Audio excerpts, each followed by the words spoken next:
నారాయణపేట జిల్లాలో బీజేపీకి షాక్ తగిలింది. ఆ పార్టీ రాష్ట్ర నాయకులు పాండురెడ్డి పార్టీని వీడారు. తను రాజీనామా చేస్తూ దానికి సంబంధించిన లేఖను రాష్ట్ర అధ్యక్షులు కిషన్ రెడ్డికి పంపించారు. 2 సార్లు ఎమ్మెల్యేగా పోటీ చేసిన పాండురెడ్డి జిల్లాలో బలమైన నాయకుడిగా ఉన్నారు. పాండురెడ్డితో పాటు మక్తల్ నియోజకవర్గం నుంచి బీజేపీ అభ్యర్థిగా పోటీ చేసిన జలంధర్ రెడ్డి, జిల్లా కార్యదర్శిగా ఉన్న రఘురామిరెడ్డి కూడా తమ పదవులకు పార్టీ సభ్యత్వానికి రాజీనామా చేశారు. వీరంతా ఏపీ జితేందర్ రెడ్డి అనుచరులుగా జిల్లాలో పేరు పొందారు. జితేందర్ రెడ్డి పార్టీని వీడటంతో వారు రాజీనామా చేసినట్టు తెలుస్తోంది.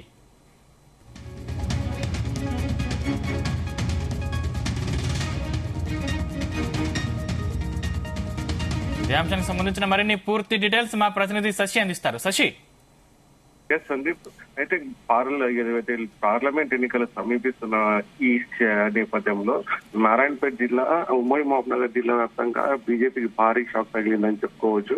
నారాయణపేట జిల్లాలో భారతీయ జనతా పార్టీకి జిల్లాలోని 3 కీలక నేతలు ఒకే రోజు రాజీనామా చేయడం సర్వత్రా చర్చనీయాంశంగా మారింది. దాదాపుగా 36 సంవత్సరాల పాటు పార్టీ కార్యకర్తగా, జిల్లా అధ్యక్షునిగా, రాష్ట్ర కమిటీలలో ముఖ్య బాధ్యతలు నిర్వహించి గత అసెంబ్లీ ఎన్నికలలో నారాయణపేట బీజేపీ అభ్యర్థిగా పోటీలో ఉన్న రతన్ పాండు రెడ్డి, మక్తల్ అభ్యర్థిగా పోటీలో ఉన్న జలంధర్ రెడ్డి, జిల్లా కార్యదర్శిగా ఉన్న రఘురామ్ రెడ్డి గురువారం తమ పదవులకు పార్టీకి రాజీనామా చేసిన లేఖలను జిల్లా అధ్యక్షుడికి పంపించారు. అయితే నారాయణపేట, మక్తల్ నియోజకవర్గాలలో భారతీయ జనతా పార్టీ బలోపేతం కావడంలో తమ వంతు పాత్ర పోషించిన సీనియర్ నేతలు పార్టీని వీడడంతో నారాయణపేట జిల్లాలోని కాకుండా ఉమ్మడి పాలమూరు జిల్లాలో చర్చనీయాంశంగా మారింది. నారాయణపేట జిల్లా తెలంగాణ ఉద్యమకారుడు, మాజీ మార్కెట్ కమిటీ చైర్మన్ నాగరాజు సైతము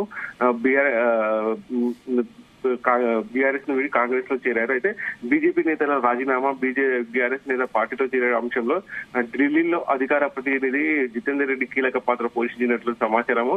అయితే బీజేపీ రాజీనామా చేసిన నేతలు కాంగ్రెస్ లో పార్టీలో చేరవచ్చు అని జోరుగా ప్రచారం సాగుతుంది. ఏది ఏమైనప్పటికీ ఈ 3 నేతలు ఎవరైతే పాండురెడ్డి, రఘురామ్ రెడ్డి, జలంధర్ రెడ్డి 3 నేతలు బీజేపీ రాజీనామా చేయడంతో బీజేపీ పార్టీకి పెద్ద దెబ్బే తగిలిందని చెప్పుకోవచ్చు. దాదాపుగా 30 సంవత్సరాలు పార్టీకి సేవ చేసి అదేవిధంగా వివిధ పదవులను పోషిస్తూ కార్యకర్తలకు అండగా ఉంటున్న ఈ 3 నేతలు, కీలక నేతలు బీజేపీ వీడడంతో ఈ లోక్సభ ఎన్నికలలో గట్టి ఎదుటి దెబ్బ తగిలింది. అయితే ఈ 3 నేతలు వెళ్లడంతో ఇక బీజేపీ పార్టీ ఎలా ముందుకు సాగుతుంది, ఏం చేస్తుంది, తర్వాత వీళ్ళ స్టెప్ ఎలా ఉంటుందో మనం వేచి చూడాల్సిన అవసరం ఉంది.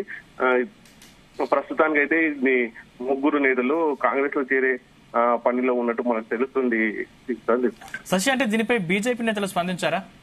లేదు, ఇంతవరకు అయితే బీజేపీ నేతలు ఏం స్పందించలేదు.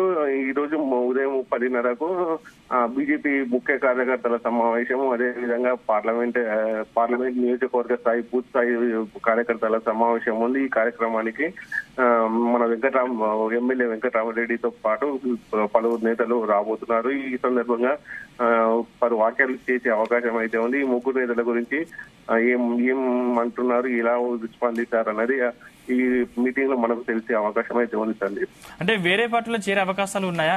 కాంగ్రెస్ నేతలతో సంప్రదింపులు జరిపారా? అయితే ఈ 3 రాజీనామా చేయడంలో కీలక పాత్ర పోషించింది మాత్రము జితేందర్ రెడ్డి.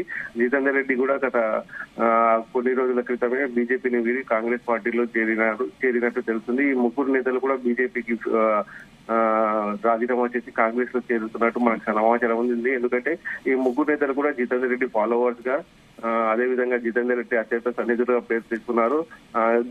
గత కొన్ని రోజుల క్రితమే వీళ్ళతో చర్చలు కూడా ముగిసినట్టు తెలుస్తుంది. అయితే ఈ 3 నేతలు జితేందర్ రెడ్డి సమక్షంలో, వంశీచందర్ రెడ్డి సమక్షంలో పార్టీలో చేరుతారా, లేకపోతే రేవంత్ రెడ్డి సమక్షంలో చేరుతారా అన్న విషయం కన్ఫర్మ్ కావాల్సి ఉంది. ఎప్పుడు చేరుతారని తేదీ ఖరారు చేసుకోవాల్సి ఉంది. ఏది ఏమైనప్పటికీ వీళ్ళు మాత్రం జితేందర్ రెడ్డితో పాటు కాంగ్రెస్ పార్టీలో చేరే అవకాశం అయితే ఉంది సార్. శశి, అంటే లోక్సభ ఎన్నికలకు ముందు బీజేపీకి ఇది పెద్ద ఎదురుదెబ్బ అనుకోవచ్చా? తప్పకుండా. ఎందుకంటే దాదాపుగా 36 సంవత్సరాలు పార్టీలో ఉంటూ కార్యకర్తలుగా వివిధ ఏమంటారు వివిధ పదవులను పోషిస్తూ 36 సంవత్సరాల పార్టీకి సేవ చేసిన కీలక నేతలు వీళ్ళు. నారాయణపేట అటు మక్తలు ఈ 2 నియోజకవర్గాలలో కీలక నేతలు వీళ్ళు. వీళ్ళతో పాటు పలువురు కార్యకర్తలు ఉంటారు. వీళ్ళు చెప్పినట్టు వినే పలువురు ప్రజలు ఉంటారు. ఈ విధంగా చూసుకుంటే ఈ ముగ్గురు నేతలు పార్టీని వీడడం అయితే చాలా పెద్ద దెబ్బ అని చెప్పుకోవచ్చు. రాబోయే లోక్సభ ఎన్నికలలో మాత్రం దీనిపై ముగ్గురు ప్రభావం పడే అవకాశం అయితే ఖచ్చితంగా ఉంది. Right, thank you Shashi.